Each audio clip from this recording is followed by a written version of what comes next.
Ayer el INDEC dio a conocer el dato del EMAE, del estimador mensual de la economía, que marcó una caída leve con respecto al mes anterior. Estamos hablando de una caída del 0,4%.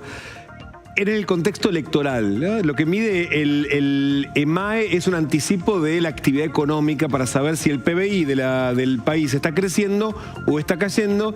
Mide más de unos 15 sectores de la economía, uno por uno, y evalúa el desempeño, tanto del sector privado como del sector público, que va desde los servicios, el sector primario y también, por supuesto, el sector manufacturero. Vamos a repasar los datos generales y después vamos a tratar de analizar algunos datos particulares de este informe del INDEC. En relación con el año anterior, o sea, la economía en un año está creciendo al 3,2%.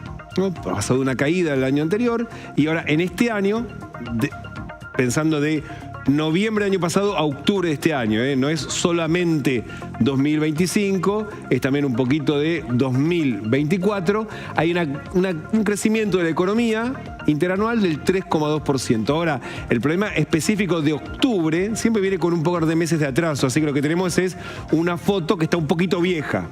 Tiene 2 meses de atraso el dato del INDEC. No es fácil reconstruir toda esta información para precisamente construir el indicador. Vamos a la siguiente placa, la relación con el mes anterior, o sea, octubre relacionado con septiembre, lo que se ve es una caída mensual del 0,4%. Y ahí es donde se nota la explicación del gobierno, la incertidumbre electoral.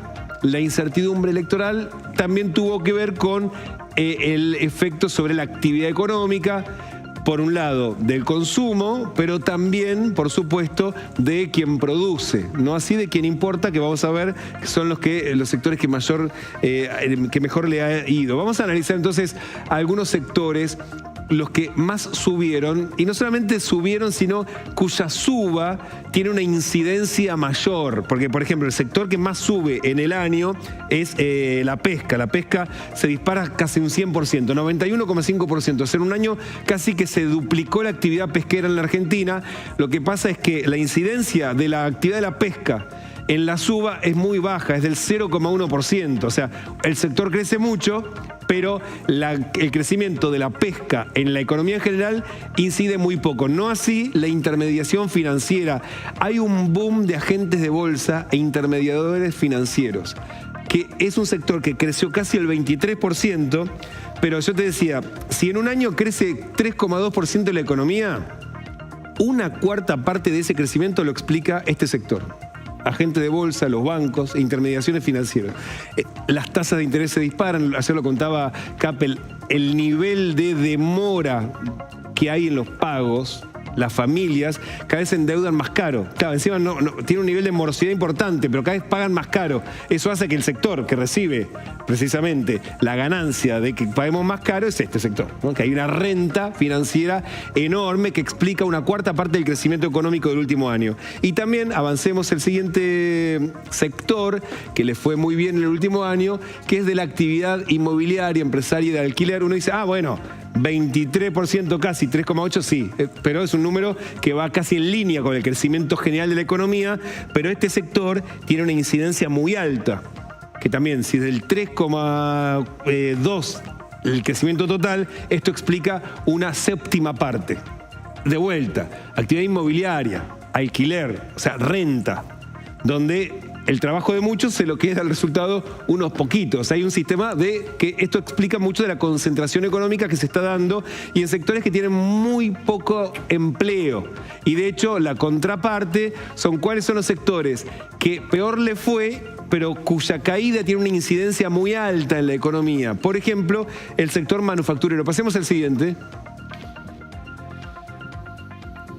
La industria manufacturera, y ahora vamos a hablar específicamente, cayó un 2,7% y esa caída equivale a lo que había crecido, por ejemplo, el sector de la renta inmobiliaria. Estamos hablando de las industrias, un sector que tiene muy buena calidad de empleo y empleo intensivo. Hay mucha cantidad de trabajadores y esto se está viendo, un sector que está en caída, Y esto se explica por la apertura de las importaciones y la competencia que tiene que hacer la industria local con los importadores. Ahora vamos a analizarlo específicamente. Y otro sector que también cayó es el de la administración pública, defensa, planes de seguridad social. Se está achicando ese sector de la economía. Decía, no solamente la actividad del sector privado, también la del sector público.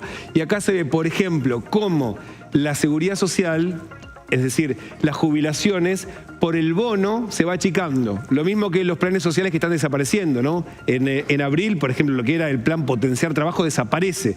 Hay una masa de recursos que todos los meses se va achicando. Y eso en relación con la economía termina siendo decreciente. Eso explica que entre los sectores que más cayeron, que la economía no haya subido y él hubiese estado el dato cerca del 4%. Porque caen estos sectores que tienen mucha incidencia en el número global. Y yo te decía que hay sectores, el de la manufactura, que está con problemas serios. De hecho, hay una consultora sistémica que se puso a analizar específicamente el sector manufacturero, la industria en Argentina, y da datos muy problemáticos sobre cuál es el estado. De hecho, hicieron una estadística que de las grandes empresas cerraron 21 grandes fábricas en el último año. 21 grandes fábricas que explican el empleo de 4.400 trabajadores, de los que estaban en relación de dependencia con convenios colectivos importantes, ¿no? Se perdieron 4.400 puestos de trabajo. Y después, las zonas más afectadas son la provincia de Buenos Aires, Santa Fe y el NOA, donde estaban asentadas estas empresas, y el sector textil es el más afectado. De hecho, hay un dato que es muy sintomático del estado de ese sector. Imagínense que vos tenés una fábrica que tiene 100 máquinas, como que estamos viendo, 100 puestos para coser zapatos, 100. Pero solamente tenés activo 35 de esos 100.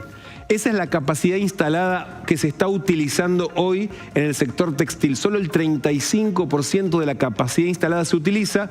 ¿Por qué? Porque es más barato importar que producir, y la industria no está pudiendo competir con los productos importados. Por lo tanto, lo que hacen es o reducen el nivel de plantas, o cierran líneas de producción, o directamente están cerrando las empresas. Y ahí se está viendo también cómo el sector cae todos los meses un poquito. Y esto tiene que ver con una decisión del gobierno de haber abierto la importación a algunos productos, en particular textiles, para bajar los precios internos, o sea, contener la inflación, y esto está afectando al empleo, a la producción, y no logra despegar el consumo, porque bajan los precios, pero no hay quien compre. Por lo tanto, la situación en ese sector se está agravando. No así, por ejemplo, en la minería, que también fue uno de los sectores que más creció. A pesar de este cuadro, ayer el viceministro de Economía, José Luis Daza, publicó un mensaje celebrando un artículo que Demián Reidel, el presidente de la parte de energía nuclear de la Argentina, asesor presidencial, había publicado en Clarín sobre algunos datos de algunos entretelones de la economía. Y lo que dijo Daza, celebrando ese artículo, terminó diciendo que había hasta ahora un riesgo electoral, y dice: la elección legislativa de 2025 era un umbral clave, esperar su resultado tenía un alto valor informativo, avanza, y dice: a partir de ahora, en muchos proyectos, esperar tiene más costos que beneficios, muchos proyectos que están paralizados a la espera de esa información sobre el modelo económico futuro ya se están activando. Y ahora la frase que va a quedar para un cuadrito, una remera que diga: 2026 será el mejor año de la economía en décadas, no solo por el alto crecimiento impulsado por inversión, sino porque será crecimiento con cuentas macroeconómicas equilibradas, lo que lo hace sostenible. 2026 será el mejor año de la economía en décadas. Claro, si se revierten estos números, que son más difíciles. Daza hacía referencia a proyectos muy importantes que ahora están avanzando, en particular proyectos mineros. Depende especialmente del cambio de la ley de glaciares, pero estamos hablando que son cambios, proyectos que no tienen incidencia importante en el empleo, sí en la cantidad de dólares que entran a la economía. Ahí la pregunta es si se va a privilegiar solamente dólares que ingresan e inflación, o también consumo y empleo. Ese es el problema que está teniendo hoy la marcha de la economía de Javier Milei.